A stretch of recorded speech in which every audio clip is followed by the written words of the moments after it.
Hi, I'm Brad Smith, and I'm a results leader. You're listening to ResultsLeader.fm. Being a thought leader is easy.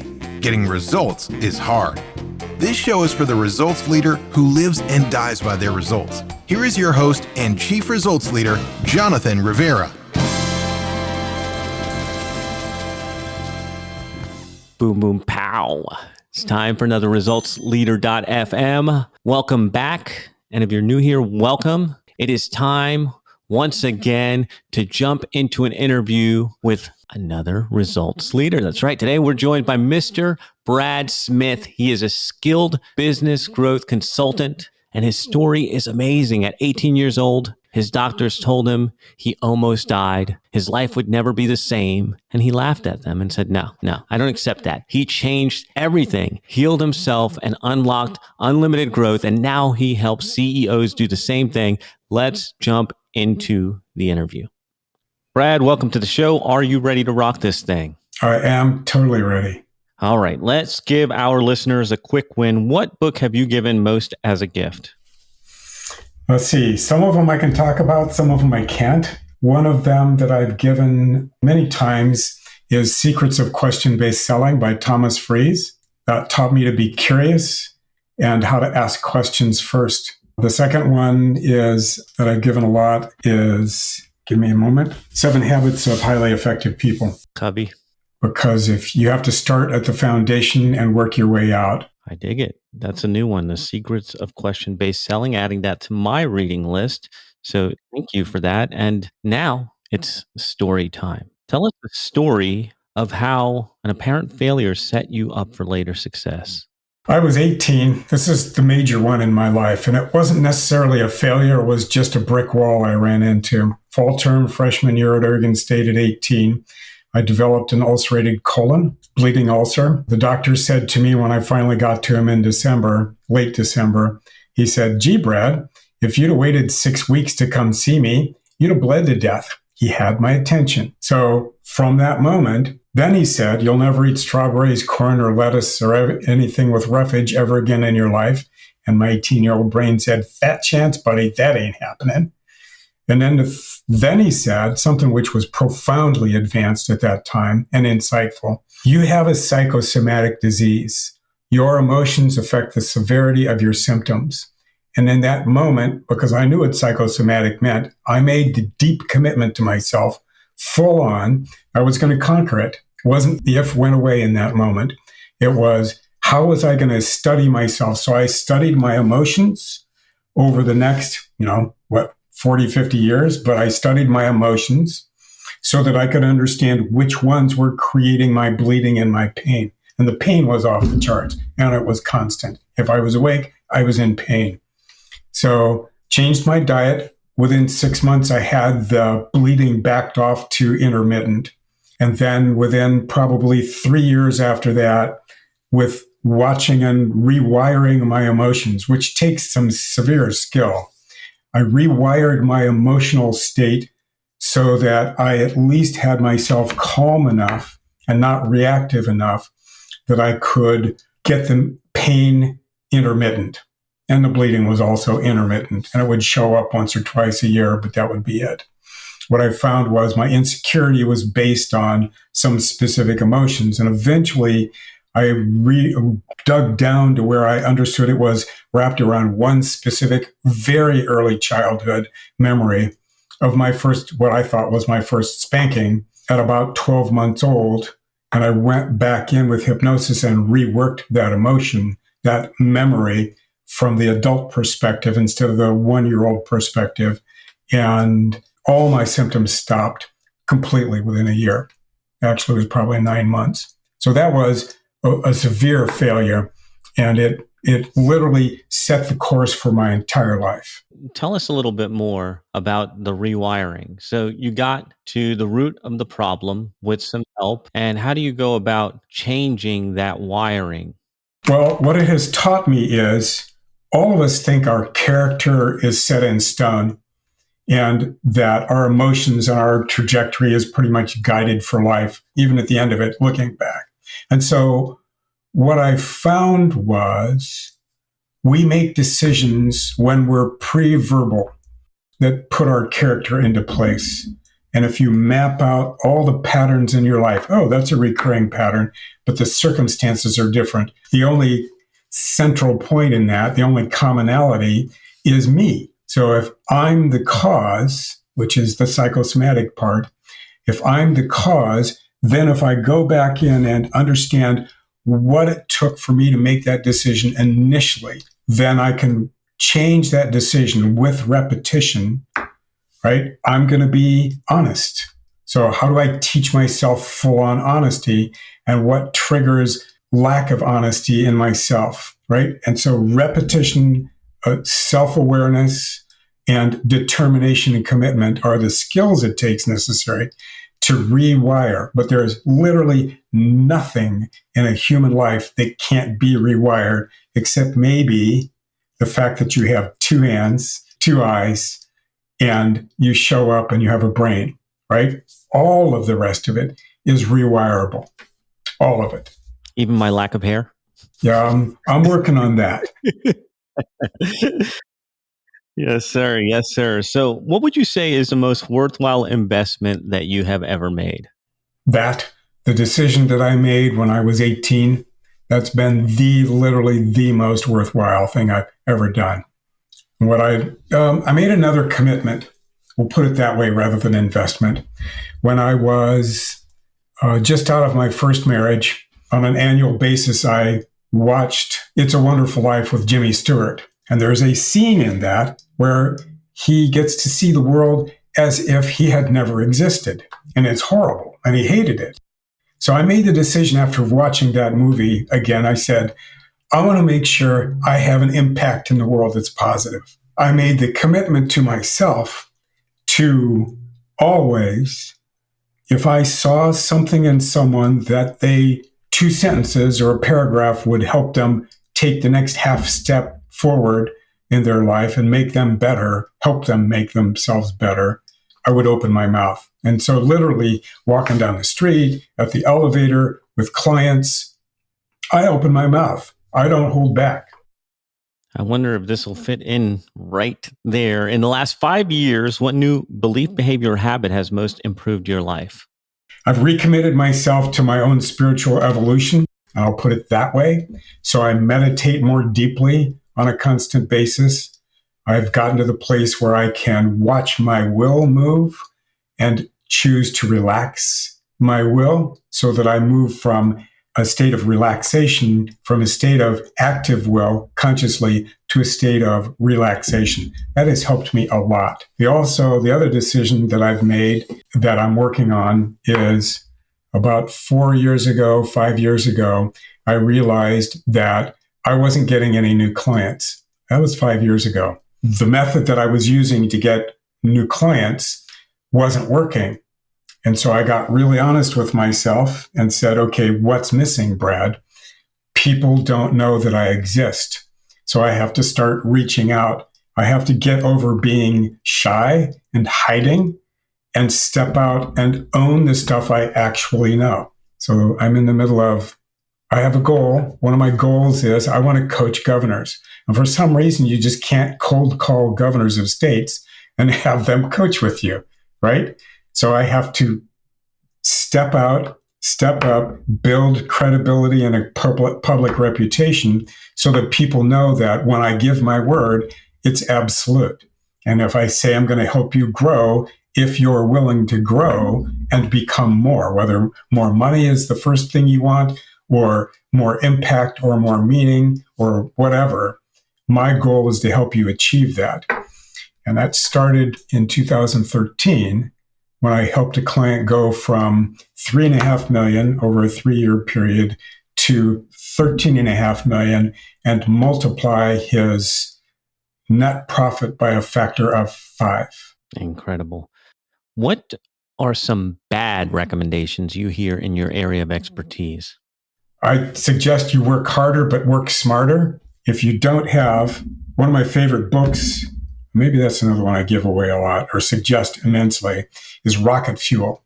And they say it takes a visionary and Integrator. An integrator, right? So it takes someone to do the vision and someone to do the tactical stuff. That's what I say, in order to make a new venture work.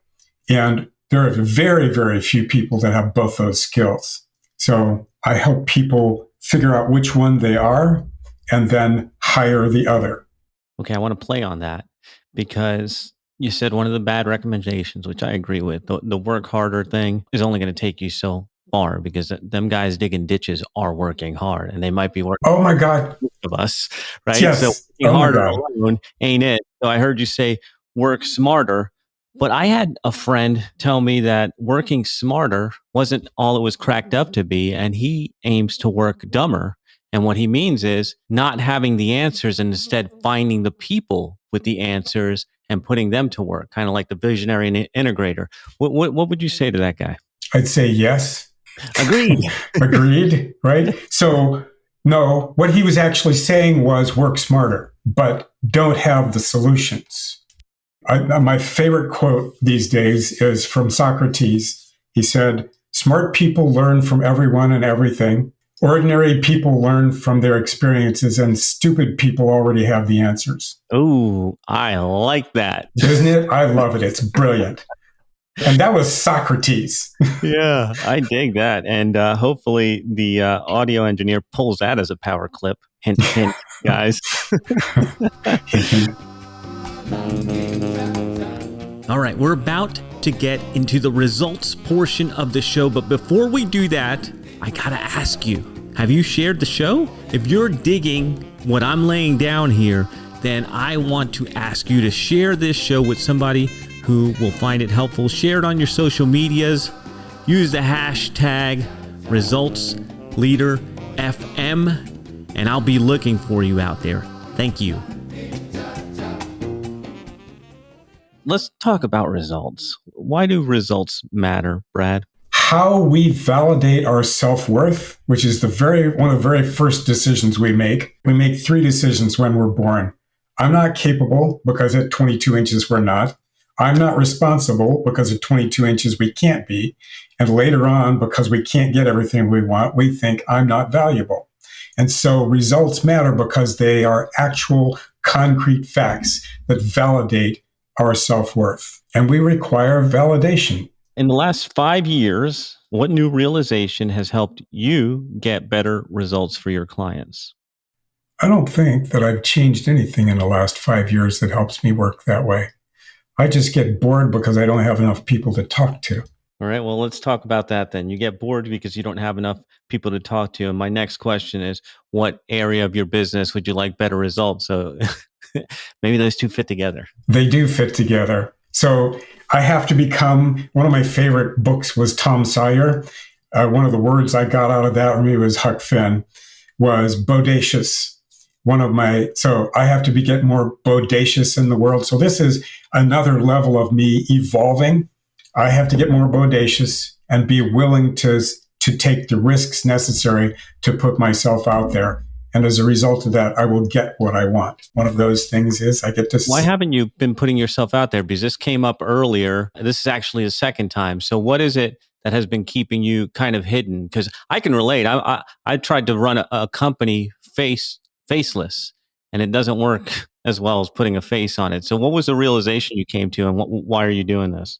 Well, the realization I came to was early on, my dad was all about having me grow. So at age 8, he had me out selling door to door. Metrocal was the first liquid diet drink. And he said, Brad, here's a case of it. Go door to door and make sure that the women in the area have what they need. I was terrified. So I've recognized all the psychological stuff underneath that, which was part of the cause of my colitis, which was I was shy and realized, or at least believed, that everybody was critical as an adult.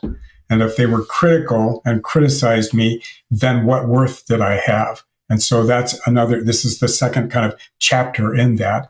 Get out there. It doesn't matter. Terry Cole Whitaker wrote a book. The title was What You Think of Me Is None of My Business. And so that is kind of one of my mantras. It's like, it doesn't matter. There are 2 ways we live our life. From the outside in means that everybody's opinion matters. And from the inside out, which means I take the opinions from everybody else. And if I am humbled or hurt by them, I've made their opinion my opinion and crossed my skin with it and made it mine. I don't have to do that automatically. And so what I do now is I look at people and I say, this is who I am. I will show up. I will be kind. I will be generous. I will be thoughtful. And I will also be a hard ass. I want to dig just a little bit deeper. Like what you said about living life two ways, from the outside in and the inside out. And I don't know, I want to get your take on it, but it feels like the way we're brought up through school, through everything, is like we're constantly looking for someone else to approve of us. Isn't that how we're being raised? Or am I missing something? Like A, B, C, scored, all of that. I backed it up even further. I think it's a design factor for how Earth is designed and humans are designed. We're born unconscious of who we are. And then we go through infancy to toddlerhood, and we have all of our negative reactive emotions embedded in us before we get verbal. If we get verbal somewhere around 2 and we walk around, right, we have all those negative reactive emotions inside us, but we're living from the outside in because we desperately need to, as beings, we desperately want our parents to help us survive.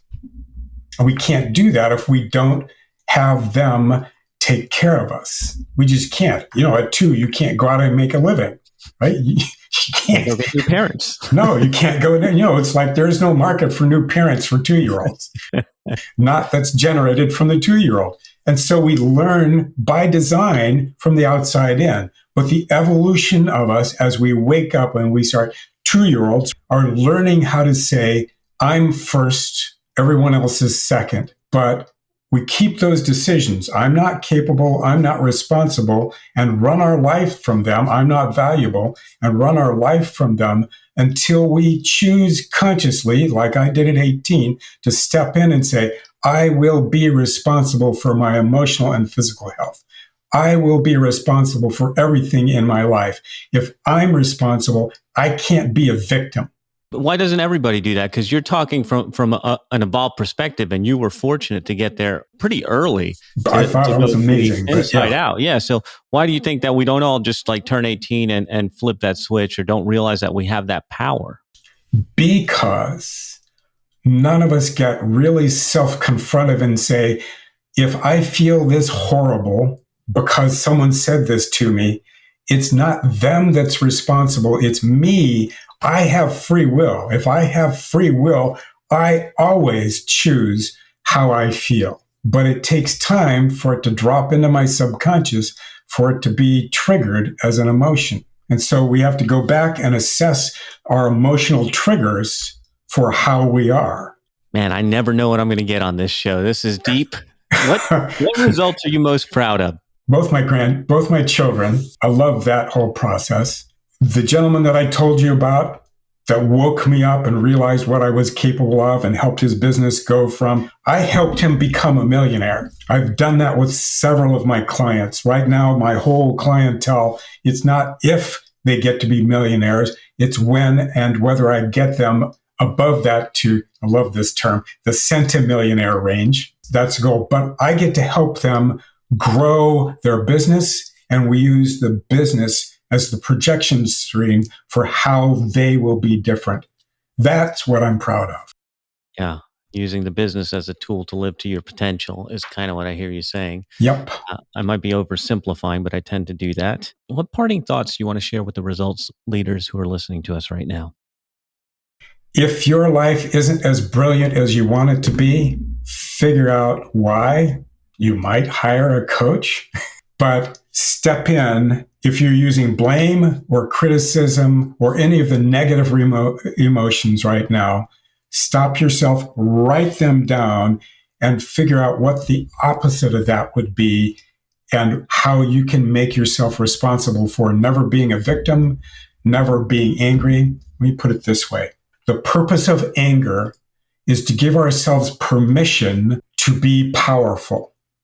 And when we're powerful, What we're working to do is to make the other person feel not powerful so that they capitulate and give us control. That's the whole purpose of anger. What's underneath that is, I don't think I'm capable. And that's a decision you've already made. If you're determined and committed, there's nothing you can't accomplish in this world. Nothing, including the removal of war and murder and rape, if you would, as part of the repertoire human beings are actually capable of. I want that eliminated. But we all have to grow up in order to do that. Yeah. So I want to go back and just point something out to the listeners. Watch this. Watch as this happens. Brad's talking about making, was it centa or decamillionaires? Decamillionaires? Centimillionaires, 100 millionaires. 100 millionaires. Yeah. All right. 100 millionaires. And then he sheepishly says, or maybe hire a coach, when he could have said, I can help you with that. Let's have a talk. And so that is the reason why we all need another perspective looking at us saying, hey, check out your game. Maybe you could do this, or maybe you're not asking the right question. We all need it. I need it. I hire consultants and coaches. Brad needs it, and you probably need it. And we'll have Brad's information, of course, on the show notes. Thank you for being here. Thank you, results leaders, for tuning in. Another show is in the can. That is a wrap for another edition of ResultsLeader.fm.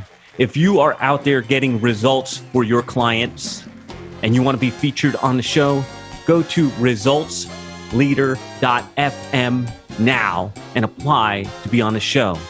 And if you love what you're hearing, share the show, give us a rating and review, do anything to help us get the message out there. Thought leadership is easy, but results leadership is hard. We'll catch you on the next one.